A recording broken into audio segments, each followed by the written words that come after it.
बहुत ध्यान देना महाराज, सावन के महीने में जो अधिक मास पड़ता है उसमें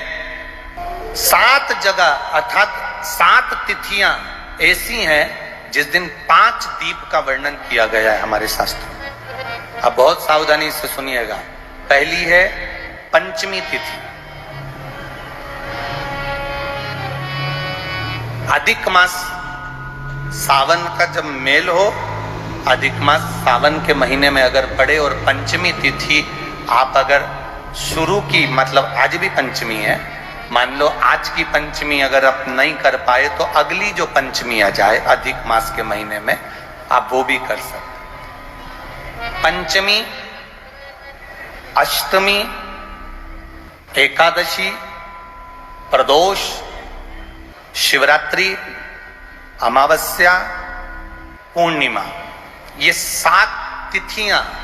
हमारे यहां सावन के अधिक मास का जो संजोग होता है, इसमें ये 7 तिथियां, फिर से बोलो, पंचमी,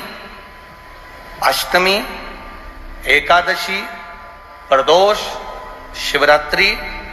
अमावस्या, पूर्णिमा, ये वो तिथियां हैं 7 जिन तिथियों में अगर हम 5 दीप घृत के, घी के 5 दिए अगर अपने दरवाजे के बाहर केवल भगवान की भक्ति के लिए, शिव तत्व की प्राप्ति के लिए, वैसे तो दीप लगाना चाहिए, तुलसी के क्यारे के पास लगा दो, मंदिर में लगा दो, या शिवालय पर लगा दो, या देवालय पर लगा दो। और इस कीचड़ पानी में अगर कहीं ना जा पाओ, अगर पानी वानी बरस रहा है, जगह जगह बहुत पानी है, भले इधर क्षेत्र में इतना ना दिख रहा हो पर अन्य क्षेत्रों में बहुत पानी है, तो कोई ना जा पाए तो भगवान का स्मरण कर कर उन दीप को भगवान के सामने प्रज्वलित कर कर 5 दिए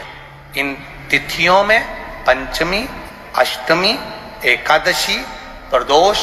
शिवरात्रि, अमावस्या और पूर्णिमा, जो सावन के महीने में अधिक मास पड़ता है, उसमें ये 7 तिथियों पर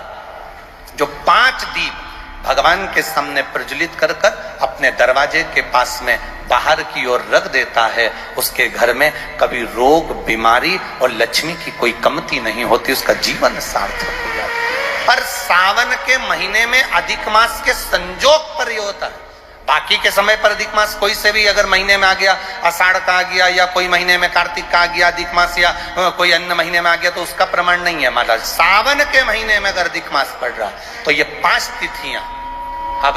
कई लोग कहते हैं गुरुजी पंचमी हम 2 लें, 2 पंचमी आएगी, 2 एकादशी का वर्णन आ जावे, तो हम कौन सी? तो यहाँ एक भी अगर आप कर रहे हो 7 तिथियों में से एक भी अगर ये नहीं कर पाओ तो अगली कर लो, अगली नहीं कर पाओ तो ये स्मरण में रहकर उसको करा। भगवान शंकर का संवाद कहता है, शिव महापुराण की कथा वर्णन करती है। स्वयं शिव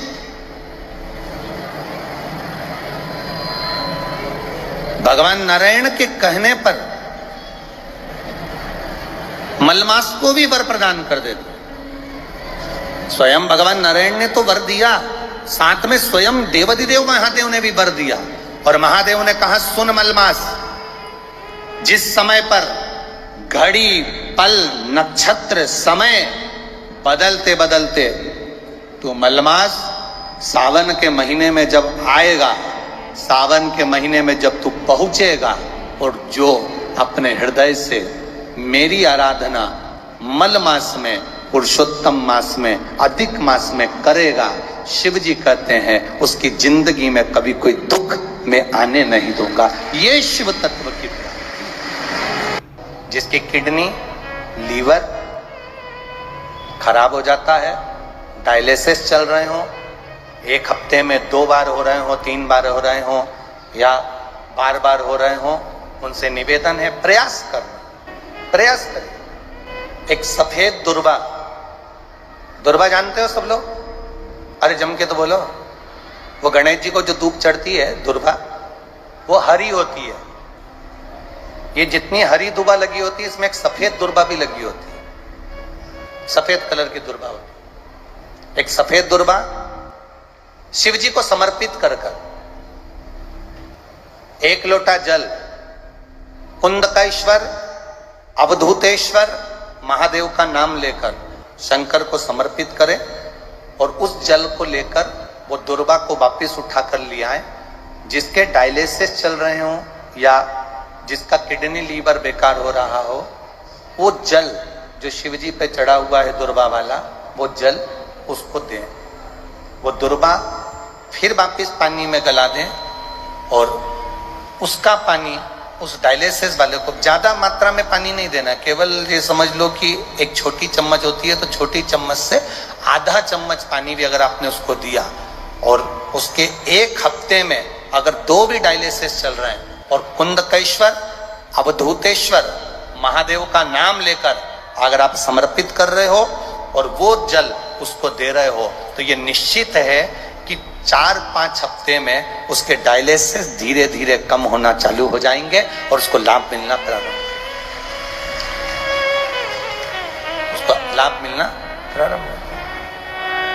पर करना कब है इसको,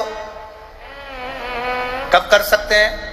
तो शिव महापुराण की कथा में वर्णन आया है, सावन का जो अधिक मास है,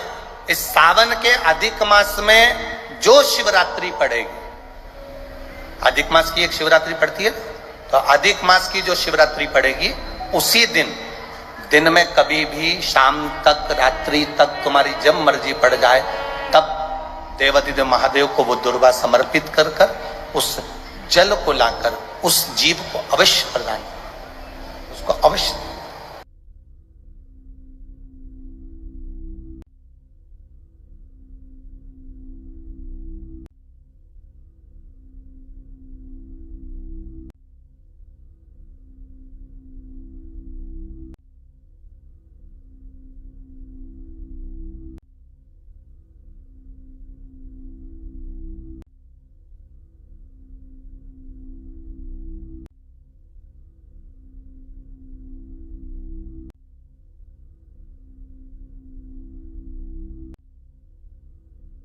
दोस्तों ये वीडियो, ये जानकारी अगर आपको पसंद आई हो तो चैनल को सब्सक्राइब कीजिए, वीडियो को लाइक कीजिए और कमेंट में श्री शिवाय नमस्तुभ्यम अवश्य लिखिए।